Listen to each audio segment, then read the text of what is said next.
Hello everyone, welcome back to Glorious English Coaching by Anshula. This is another practice session of could and would to clear the confusion. Let's start with today's exercise.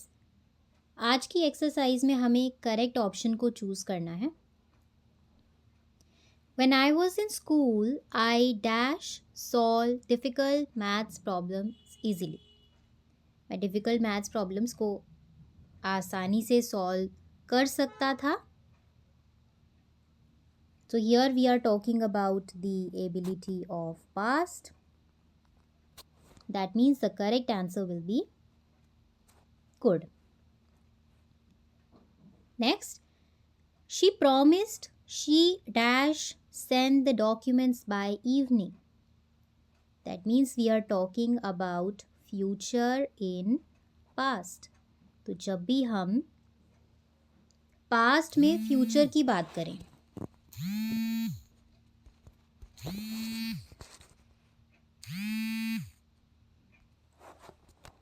the answer will be would in this case.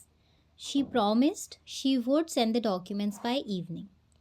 Next, dash you please help me with this assignment. क्या आप मुझे इस assignment के लिए help कर सकते हो? That means we are making our request politer. Polite request. और हमारा क्या मतलब है? कर सकते हो. So it will be could in this case.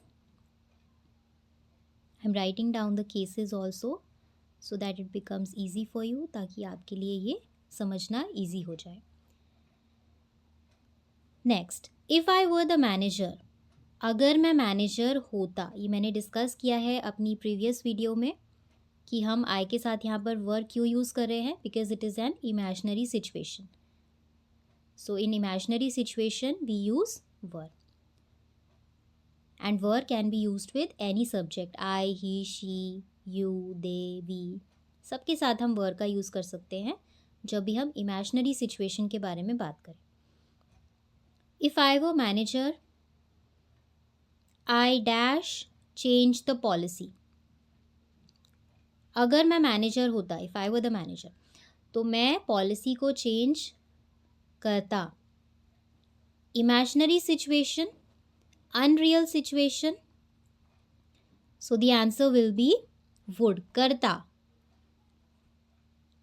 Next, because of the loud music, बहुत ही तेज म्यूजिक की वजह से मैं तुम्हें सुन नहीं सका. यही बोलेंगे हम कि मैं तुम्हें सुन नहीं सका. क्या बोल रहे थे तुम? So ability of past, it will be good.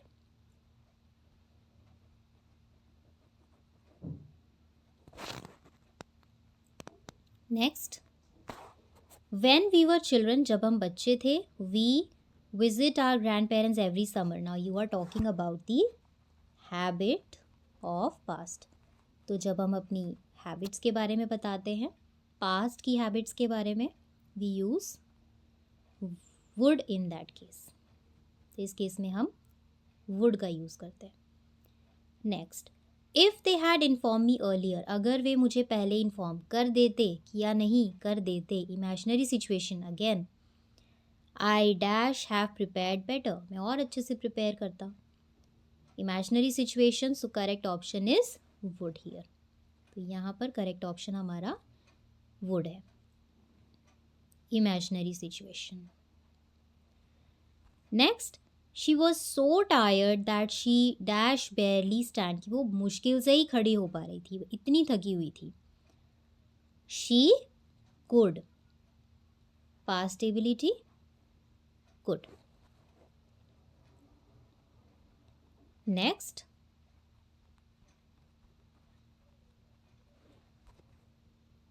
Dash you like to join us for dinner. यहाँ पर हम किसी का प्रेफरेंस पूछ रहे हैं, उसको एक ऑफ़र दे रहे हैं. तो ऑफ़र के केस में हम क्या यूज़ करते हैं? Would you like to join us for dinner. Next, I tried my best but I dash not finish the work on time. मैंने अपने पूरे एफर्ट्स लगाए, पूरी कोशिश करी, पर मैं अपने काम को समय पर नहीं कर सका, ability of past, again could will be used here. तो यहाँ पर ऑफर की बात हुई थी और यहाँ पर एबिलिटी ऑफ पास्ट की बात हुई है। This is the last sentence. I hope it is clear now where to use could and where to use would. See you in the next video. Bye bye.